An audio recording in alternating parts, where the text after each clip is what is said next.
Le retour de Radio X avec Messieurs Gas et Landry.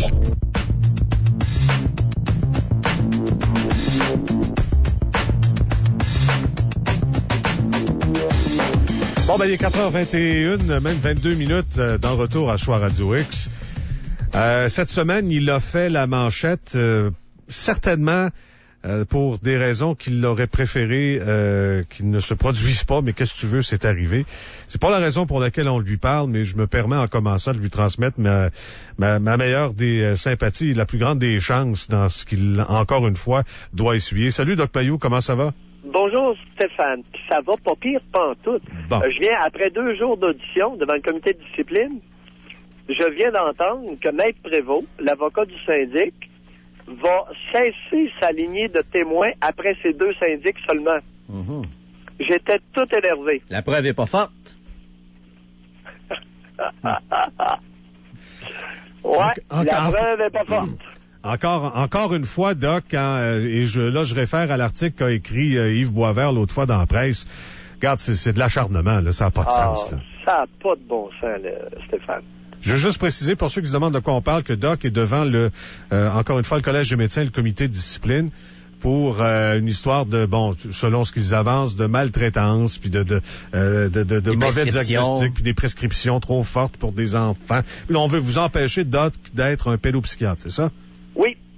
Et, messieurs, le problème, le problème est suivant. Ça fait 28 ans que je traite des gros cas de psychose chez l'enfant. Et moi, j'ai essayé de mettre au point un traitement pour garder ces enfants-là sévèrement atteints le plus possible dans leur communauté, dans leur famille. Et au lieu d'être reconnaissant, ils me plantent comme si j'étais un pourri. En tout cas, convenez au moins avec moi ou convenons ensemble qu'au moins mon but est noble. Suis-je le psychiatre dangereux qu'ils prétendent?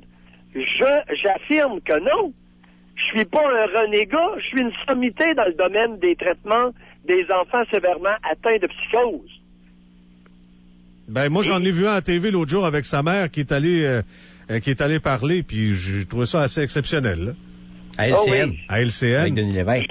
Je prétends que je suis un très bon psychiatre. Peut-être pas excellent, parce que ça sera un peu prétentieux, mais très bon. Et ça fait, j'aime ma profession, je suis toujours aussi enthousiaste, et j'ai acquis une somme de connaissances et d'expériences extraordinaires. Mais le Collège des médecins, ils pensent autre chose, eux autres. Puis il y a certains de vos collègues, Doc, qui pensent autre chose parce que ils arrivent avec toutes sortes de documents puis toutes sortes d'affaires pour dire, hey, Doc, il est pas correct. Puis, regarde, il donne trop de pilules, puis il donne des doses trop fortes, puis il fait ci, puis il est pas fin, puis... Coudonc, qu'est-ce qu'ils ont de travers? Qu'est-ce que vous leur faites, Doc, pour qu'ils vous haïssent comme ça? C'est que j'ai été formé comme psychiatre à l'Université McGill de Montréal. Et les psychiatres formés à l'Université de Montréal ne me vont qu'à la cheville. C'est là qu'est le problème. Alors, c'est une chicane d'école de pensée. Ben, ils ont parlé d'ailleurs de votre formation cette semaine. Je voulais pas m'étendre là-dessus, mais puisqu'on y est, on a dit, Doc Mayou, il a été formé dans les années 70. C'est plus ça maintenant. C'est plus de même, ça marche, la psychiatrie maintenant. Qu'est-ce qu'on fait de toutes les formations médicales continues et tous les congrès, les voyages scientifiques auxquels j'ai assisté depuis nombre d'années régulièrement? Regarde, Doc, bonne question. J'ai donné, messieurs, dans les années 90, j'ai donné des conférences dans 4 provinces du Canada sur le traitement des gros cas de schizophrénie. Hey, sacrez-moi patience, en quelque part. Et des conférences à des départements universitaires de psychiatrie dans 4 provinces de notre pays. Sacrement, voulez-vous autre chose que ça? Et vous avez été témoin expert dans plusieurs causes importantes. Denis Lortie, entre autres. 200-300 causes. Ouais. Témoin déclaré psychiatre expert dans au moins 250 causes devant nos tribunaux. Allô? Mais ils vous aiment pas à face, Doc. Pardon? Mais ils vous aiment pas à face. Ah! C'est-tu parce que vous faites plus d'argent qu'eux autres qu'ils vous aiment pas à face? Ben, entre autres. Pendant les années 80, avant que je me fasse arracher une jambe, j'étais dans les quelques psychiatres les mieux rémunérés de la province. Parce que je travaillais très fort. Et 85, 86, 87, non, 83, 84, 85, j'ai été 3 ans sans prendre de vacances. Alors, c'est sûr que je travaillais très fort et j'engrangeais le blé. Puis avec la radio après aussi? Pardon? Avec la radio aussi, après, ça devait être payant, ça? Non, mais oui, mais c'était bien plus payant à l'époque, toute proportion gardée. Si on tient compte de l'inflation, ma profession. Et je faisais un gros salaire, 83, 84, 85, pour investir dans ma ferme expérimentale privée à Saint-Basile et mettre au point le fameux fromage de Saint-Basile et le Chevalier Mailloux. Ah oui. Fromage au lait cru. Alors, c'est sûr que ça fait suer beaucoup de monde. Hein. Je me suis fait des ennemis parce que je suis respecté par plusieurs départements universitaires comme étant un psychiatre qui peut leur apprendre quelque chose alors que je vis à Trois-Rivières. Ça n'a pas de bon sens, tu comprends? Un kidam de Trois-Rivières se promène et est invité comme conférencier dans des départements universitaires. Ça n'a pas de bon sens. Je les comprends. Il peut pas avoir de l'allure, ce gars-là. Il prend le temps de travailler, il soigne ses chevaux, il fait de la radio, il fait de la TV, il est partout. Il peut pas être bon. Ça se peut pas. C'est ça qu'ils ont dans leur esprit. Mais là, ils devraient constater, ils ont l'avantage à constater que la raison pour laquelle je fais tant de choses, et j'ai au-delà de 300 dossiers actifs en suivi externe, c'est parce que je suis bon dans ce que je fais. Si j'étais pas bon, voyons, ça n'aurait pas d'allure, mon affaire. Mais si vous étiez pas bon, il y a personne qui ira à la TV pour dire que vous l'êtes. Ben là... Hein? Moi, sincèrement, ça, j'ai considéré que c'était un argument plutôt de taille en votre faveur. Doc, ce que vous me disiez tantôt, c'est que, à part le témoignage des syndics du Collège des médecins, ça va s'arrêter. La preuve va s'arrêter là. C'est ce que Maître Prévost vient de nous annoncer à 3 heures. OK, bon, qu'est-ce qui va se passer à partir de là? Bon, après ça, c'est ma preuve à moi. Alors, est-ce que je devrais faire entendre des témoins, des parents d'enfants? Je le sais pas. Tu sais, j'ai fait une requête au tribunal, au comité de discipline, de payer les frais ou que les parents qui veulent venir témoigner concernant les traitements que j'offre à leurs enfants le fassent aux frais du Collège des médecins. Et le comité de discipline a refusé. Il faudrait que ce soit à leurs frais. Et il y a plusieurs parents d'enfants que je traite sévèrement atteints qui sont sur l'aide sociale, qui ont des très petits revenus et pour eux, c'est difficile de venir à Montréal. Tu sais, partir de Saint-Alexis-des-Monts et se rendre au centre-ville de Montréal, pour plusieurs adultes, c'est une équipée. Non, bien sûr. Puis, regarde, il faut s'occuper des enfants. Puis, c'est pas toujours une tâche facile. Mais ça fait partie des nombreuses... des nombreux bâtons qu'ils ont mis dans vos roues, Doc. Oui. Hein? Alors, j'ai l'impression que je vais témoigner et peu importe la décision qu'ils rendront, je m'empresserai de faire ce que j'ai fait avec la plainte numéro 3, c'est-à-dire de m'adresser, faire une demande si jamais j'étais limité provisoirement, c'est-à-dire que je n'avais plus le droit de traiter des enfants et des adolescents, je ferai une demande de sursis d'urgence au tribunal des professions et ensuite une requête en appel au tribunal des professions. Parce que j'ai gagné devant ces 2 instances-là sur la plainte précédente, qui est identique à l'exception du groupe d'âge des personnes concernées, des patients traités. C'est à croire qu'on vous picasse, puis on se dit à un moment donné, ces gens-là se disent, à un moment donné, on va finir par l'avoir. Oui. À un moment donné, à l'usure ou... T'as tout compris. Et là, ils ont failli m'avoir parce que j'ai eu une vilaine grippe il y a 10 jours. Et mercredi et jeudi, j'avais de la misère à parler tellement je toussais. Aujourd'hui, c'est nettement mieux. Mais j'ai eu une vilaine grippe. Alors, je t'assure que préparer des dossiers de cette envergure, le compte interrogatoire des syndics avec une vilaine grippe, c'est de la peau. Ah, regarde, et là, ma grippe va mieux. Ben, tant mieux, Doc. Hey, Doc, encore là, meilleure des chances. Moi, je regarde, vous m'avez de votre bord pour peu que ça vaille quelque chose, mais je souhaite que ces affaires-là, ce niaisage-là se règle rapidement puis qu'on passe à d'autres choses. Stéphane, ce que tu dis là est extrêmement important parce que cette histoire-là n'est pas un problème à moi, n'est pas un problème personnel. J'ai pas de problème, moi. Tu comprends? Il n'y a aucun enfant qui est lésé, il n'y a aucun enfant qui est en danger. C'est un problème d'école de pensée et je fais ce débat-là au nom des patients que je traite. Parce que moi, là, ce que je traite des enfants ou des adolescents que je n'en traite pas, ça change strictement rien à mon revenu annuel. Mais je prétends que je contribue à améliorer le traitement des enfants sévèrement atteints par une grosse maladie psychiatrique. C'est ma prétention, j'en suis fier, j'ai amélioré le traitement et je permets à plusieurs de ces jeunes-là de vivre dans leur famille honorablement au lieu d'être enfermés dans des institutions psychiatriques et voire même être attachés ou enfermés dans des chambres matelassées. Ce qui est quand même pas rien, là. J'espère qu'à un moment donné, on finira par tenir compte de ça, tu sais. En bout de ligne, qu'on soit pas d'accord avec les moyens, la façon de procéder, l'allure du gars, son message, c'est une chose. Mais en bout de ligne, est-ce que les enfants en tirent bénéfice? Est-ce qu'ils sont traités adéquatement? Est-ce qu'ils ont une meilleure vie? Christy, il me semble que ça devrait être ça, ultimement, la seule chose à considérer. Exact. Très bien dit, Stéphane. Et il y a un élément, c'est que je sauve une fortune à la société à chaque cas que je viens de décrire, que je traite. Exemple, les enfants que je traite, ça leur coûte 400 à 500 $ par mois de médicaments, alors que s'ils étaient en institution psychiatrique, ça coûterait facilement dans l'ordre de 6 à 700 $ par jour.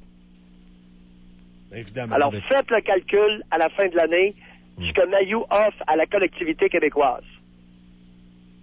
Et j'ai hâte que quelqu'un du ministère de la Santé et des Affaires sociales me téléphone et dise, écoute, Mayou, là, je pense que tu es en train de mettre au point un système de traitement qui pourrait sauver une fortune à l'État. Oui, c'est exactement ce que j'ai développé. C'est sûr, c'est clair qu'un enfant ou peu importe qui, là, qui est pas en institution puis qui est traité à la maison puis stabilisé chez eux puis qui peut continuer à fonctionner, regarde, c'est sûr que c'est une économie pour l'État, là. C'est incroyable qu'on ne tienne pas compte de ces éléments. On parle de 400 à 500 $ de médicaments par mois versus 6 à 700 $ de frais par jour en institution. Et combien de monde qui sont en institution présentement puis qui en ont besoin, qui sont sortis parce que les patients à Maillot, on va y rentrer maintenant, n'ont pas le choix. On est plus capable de les garder autrement ailleurs. Ouais. C'est bon. Ah boy, Doc, ben écoute, encore là, c'est pas pour ça que je t'appelais, mais content de le savoir, puis encore là, meilleure des chances pour la suite des choses. Merci beaucoup, Stéphane, très apprécié. Doc, il y a un élément dans l'actualité, je sais pas si tu as le temps de suivre ça un peu avec cette autre tempête qui t'est arrivée cette semaine. On a deux gars de la région de Québec, des fiers représentants de Québec qui sont allés faire un tour en Haïti pour aider ces pauvres petits orphelins haïtiens. Des adolescents. Et finalement, ils ont pas juste aidé, là. Oui. Hein? J'ai eu l'occasion de voir ça dans l'actualité, oui. T'as vu cette histoire-là, t'as vu et peut-être entendu aussi les espèces d'excuses qui ont été présentées par un de ces deux gars-là, qui subiront leur procès, puis ont le droit de un procès juste et équitable, toutes ces affaires-là. Ils sont présumés innocents jusqu'à preuve du contraire, puis c'est bien correct, là, puis toute l'affaire. Mais il y en a un qui est allé hier, un des deux, présenter des excuses. Monsieur Rochefort, c'est ça, en disant écoutez, je pensais pas qu'on avait fait de mal comme ça, puis je suis désolé de ce qu'on a fait. C'était pas des enfants, c'était des adultes, alors que... Il appelle ça des jeunes hommes, lui, des 13 à 16 ans, c'est des jeunes hommes pour lui, ça. C'est ça, 13 à 16 ans. Il a pas dit des adultes, il a dit des jeunes hommes, t'as raison.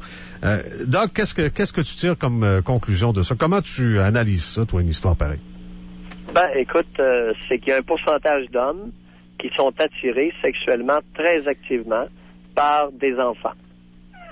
Par des enfants et des très jeunes adolescents. Mm-hmm. Et c'est malheureusement une déviation sexuelle masculine, quasi inexistante chez les femmes, mais ça fait partie de la nature masculine.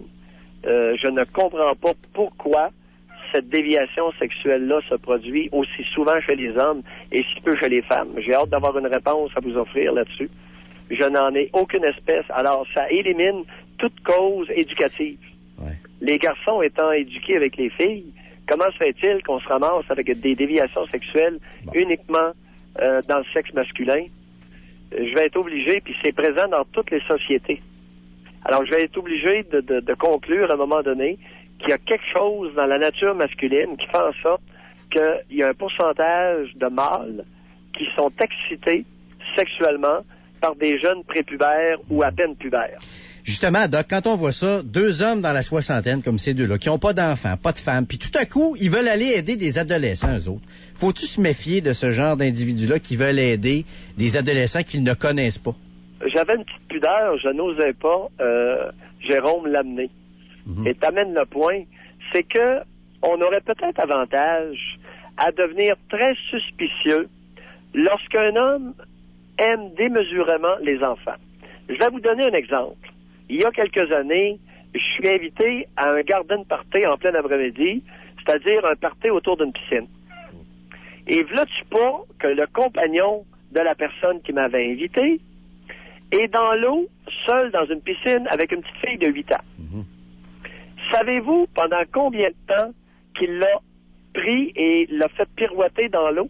Non. 2 heures. Shit. Qu'est-ce que Mayou a fait? Mayou, il s'est assis sur une chaise sur le bord de la piscine, au bout de la piscine, et il a regardé ce type-là pendant 2 heures de temps. J'ai été le seul à remarquer ce fait-là. Ouais, c'est louche. Effectivement, c'est louche. 2 heures de temps. Quand je dis 2 heures, c'est pas 25 minutes. Mais c'est 2 heures pile, un vrai 2 heures. Alors, il apprenait, puis il la garochait. Vous savez, il apprenait, puis il la faisait sauter dans les airs, dans l'eau. Ah oui, bien sûr. 2 heures de temps. Puis Calvaire, j'ai été le seul qui a allumé. Pensez-vous honnêtement que c'est un comportement normal? Difficile. Pendant que les autres adultes, après ça, sont autour de la piscine puis prennent une bière pendant ce temps-là, lui, il est 2 heures de temps. Personne d'autre n'est allé dans l'eau. Ouais. Et tout le monde prenait un verre. Ouais. Je me suis dit, le tabarnak, il va au moins réaliser qu'il y a un homme ici qui le regarde. Y avez-vous parlé après? Jamais. Je l'ai regardé dans les yeux pendant 2 heures de temps. À un moment donné, il m'a regardé, il est sorti de l'eau, il est allé s'habiller, c'était fini. Tu saisis? Ben là, d'après écoute, vous? Quand quelqu'un te regarde 2 heures de temps, là, convient que... Et je n'ai parlé à personne pendant 2 heures. Hey, vous connaissant, Doc, je suis convaincu que vous êtes capable de faire ça. Maudit marde. Ça doit être un petit peu... Je l'ai fait, messieurs. Ça doit être un petit peu intimidant quand tu t'aperçois. Et Colin. Puis là, je suis convaincu qu'autour, il y a du monde qui le regarde et dit « Ah oui, hey, Gérard, il aime ça, c'est ça, les enfants. Hey, regarde, il l'a tué. Il est bon des enfants. Hein? Il le garde, il joue, puis elle se passe cette année. » Ces 2 gars-là, en plus, étaient encore autour des communautés religieuses, Doc Mayou, là. Ouais. Pas surprenant, ça non plus, hein? Ouais. C'est que tous les hommes qui s'intéressent aux enfants ne sont pas tous pédophiles. Mais tous les pédophiles rôdent intensément autour des enfants. Alors, pourriez-vous, mesdames, allumer Calvaire une fois de temps en temps? Puis quand vous avez une poche molle qui est vraiment démesurément intéressée par les enfants, ça vous tenterait pas d'allumer un petit brin, mesdames? Tu sais, faites un petit effort, les tartes, là. Allumez un petit brin. Regardez ce qui se passe. Regardez qui interagit avec les enfants. Pourriez-vous les surveiller un petit peu, les gamins que vous accouchez? Est-ce que c'est trop vous demander? Ouais. Comme je te dis, autour de la piscine, ils devaient tous se regarder et dire « Ah, il est-tu assez fin, Gérard? Il aime tellement ça, les enfants. Garde-les faire. Ça fait 2 heures qu'il est avec elle, Sur il se tente pas. » 25 personnes, c'est extraordinaire. Je peux vous assurer que j'ai été le seul à remarquer ce fait-là. Et pas une fille. C'était carrément anormal. Ben, même pas. Est-ce que la mère de la petite était là? Je sais même pas qui c'était dans le groupe. OK. Fait que donc, elle y était peut-être, mais elle n'a certainement pas réagi. Dans le groupe, OK, je ne sais, c'était la seule enfant, et je ne sais même pas qui étaient ses parents. Shit. Ah, Doc, ça écœure, ces affaires-là. Ses parents étaient là, puis sur les 25... Non, je me suis consacré à une tâche qui était d'enligner l'individu en question et ne pas le lâcher du regard complètement immobile. À un moment donné, il a compris. Ouais, ça, c'est un regard qui pèse en tabarouette. Doc! Ben, c'est ça, on appelle ça un regard désapprobateur. Ouais, j'en doute pas de maudite seconde. Hey, Doc, Bon retour, bonne fin de semaine. On se reparle Salut, bientôt, monsieur. OK? Salut. Salut. Bye-bye. Doc Mayou, qui jase avec nous une fois par semaine. Ça sera quand la prochaine fois? Ben, ce sera à votre tour de le découvrir. Qu'est-ce que tu veux dire, Jérôme?